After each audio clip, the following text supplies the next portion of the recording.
তোমাদের একটা ফানি গল্প শোনাই। তো যাদের মন খারাপ আছে অবশ্যই মন ভালো হয়ে যাবে, এটা আমি কথা দিতে পারি। যদি হাতে কয়েক সেকেন্ড সময় থাকে তাহলে আমার গল্পটা শুনে যেতে পারো। তো ছেলেটার নাম চুঙ্কু, তার সমস্যা একটাই, সে ইংরেজিতে কথা কইবারই পারে না। কিন্তু ম্যাডাম তো রেগে মেগে পুরো আগুন। চুঙ্কু, তুমি যদি কালকে ইংরেজিতে কথা বলা না শিখতে পারো, না শিখে আসো, তাহলে কিন্তু তোমার খবর আছে। তো চুঙ্কু তো ম্যাডামের এই কথা শুনে ভয়ে ভয়ে বাড়িতে গেল। তারপরের দিন চুঙ্কু যখন স্কুলে আসতেছে, তখন অনেকক্ষণ আসার পরে দেখতেছে একটা ছেলে একটা মেয়েরে বলতেছে কলে, হ্যালো ডার্লিং। তখন চুঙ্কু বলল, এই তো পাইছি রে, এটাই তো ইংরেজি। আরে আল্লাহ, এত সহজ কথা আর আমি শিখতে পারি না। যাক, এটা আমি মুখস্থ করে নি। তো চুঙ্কু মুখস্থ করে নিল, হ্যালো ডার্লিং। চুঙ্কু ভাবলো রাস্তাঘাটে মনে হয় মানুষ ইংরেজি বলে সবাই, তো এবার থেকে যার ইংরেজি শুনবে সেটাই মুখস্থ করে নেবে। তো চুঙ্কু আর দূর আগে যাওয়ার পরে পার্কের ধারে একটা মেয়ে একটা ছেলেরে বলতেছে সেট আপ ননসেন্স। তো চুঙ্কু বলবো, এই তো আর একটা ইংরেজি পাইছি, সেট আপ ননসেন্স। এটা শিখে নিল। চুঙ্কু তো মহা খুশি, ভাবতেছে মনে মনে, কি আমি 2টা ইংরেজি শিখে গেছি, আজকে তো ম্যাডাম আমার কিছু কইতে পারবে না।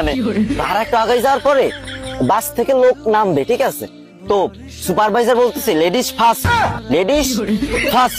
তো চুঙ্কু ভাবছে যে এই তো শিখে ফেলছি 3 নাম্বার ইংরেজি, 3টে ইংরেজি শিখে ফেলছি, আমি তো পারি না ইংরেজি, 3টে ইংরেজি একসাথে শিখে ফেলছি, ম্যাডামরা তো যাই ফাটাই দেবো পুরো। তো চুঙ্কু তো মহা ভাবসাব নিয়ে পুরো নায়ক শাকিব খানের মতো হাঁটতে হাঁটতে স্কুলে চলে গেল।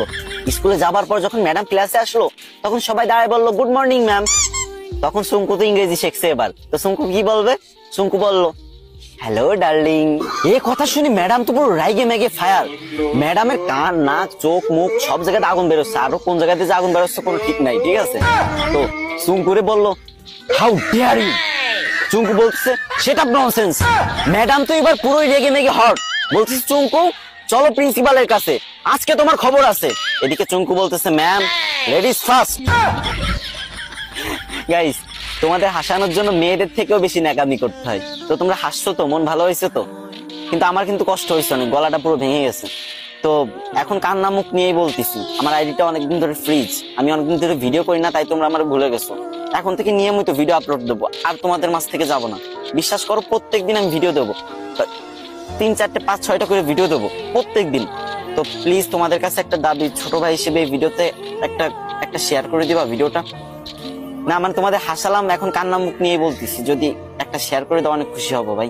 শেয়ার করে একটা কমেন্ট করো যে আমি শেয়ার করছি, আমি দেখতে চাই যে কারা আমার ভালোবাসে।